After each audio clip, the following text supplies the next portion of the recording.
প্রিয় দর্শক, আসসালামু আলাইকুম।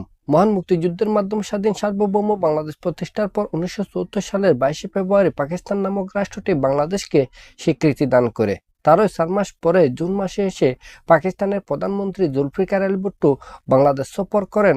তখন থেকেই মূলত বাংলাদেশ পাকিস্তানের সাথে দ্বিপাক্ষিক সম্পর্কের শুরু হয়।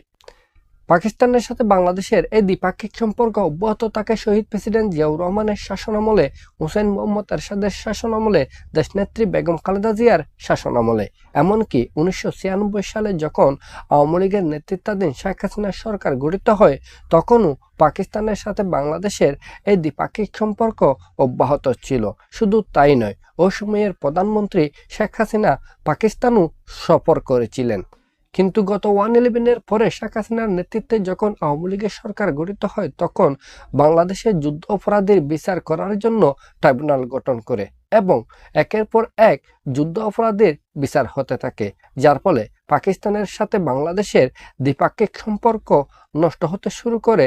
এমনকি গত 12 বছর পাকিস্তানের কোনো গুরুত্বপূর্ণ ব্যক্তি বাংলাদেশে সফরে আসেননি, বাংলাদেশের কোনো গুরুত্বপূর্ণ ব্যক্তিও পাকিস্তান সফরে যাননি, যার ফলে এই দুই দেশের দ্বিপাক্ষিক সম্পর্ক তলানিতে গিয়ে ঠেকেছে।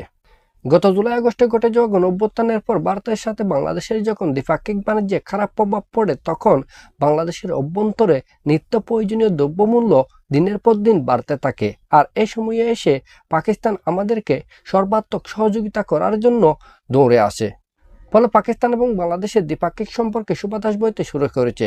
এমনকি আমরা দেখেছি পাকিস্তানের উপপ্রধানমন্ত্রী এবং পররাষ্ট্রমন্ত্রী মন্তব্য করেছেন, বাংলাদেশ হচ্ছে আমাদের হারিয়ে যাওয়া ভাই। আর এদিকে বর্তমান বাংলাদেশের পররাষ্ট্র উপদেষ্টা তৌহিদ হোসেন পাকিস্তানের পররাষ্ট্রমন্ত্রী ইসহাকদারকে বাংলাদেশে আসার আমন্ত্রণ জানিয়েছেন। আর পাকিস্তানের পররাষ্ট্রমন্ত্রী এই আমন্ত্রণ গ্রহণ করে আগামী ফেব্রুয়ারি মাসে বাংলাদেশ সফরে আসবেন। যে সফরে আলোচনা হতে পারে বাংলাদেশ পাকিস্তানের দ্বিপাক্ষিক সম্পর্ক কিভাবে দিনের পর দিন বৃদ্ধি করা যায় সে বিষয়টি নিয়ে, সেই সাথে দ্বিপাক্ষিক বাণিজ্য বৃদ্ধির উপায় নিয়েও আলোচনা হতে পারে। এছাড়াও আলোচনা হতে পারে উভয় দেশের নিরাপত্তা সংক্রান্ত বিষয় নিয়ে, সার্কের পুনর্জীবিত করার বিষয় নিয়ে। পরিশেষে একথা বলা যায় যে দক্ষিণ এশিয়ার ভূরাজনীতির বাস্তবতায় আগামী ফেব্রুয়ারি মাসে পাকিস্তানের পররাষ্ট্রমন্ত্রী ইসহাকদারের বাংলাদেশ সফর অত্যন্ত গুরুত্ববহ। আমাদের পরবর্তী ভিডিও পাওয়ার জন্য আমাদের এই চ্যানেলটি সাবস্ক্রাইব করবেন। সবাইকে ধন্যবাদ। আসসালামু আলাইকুম।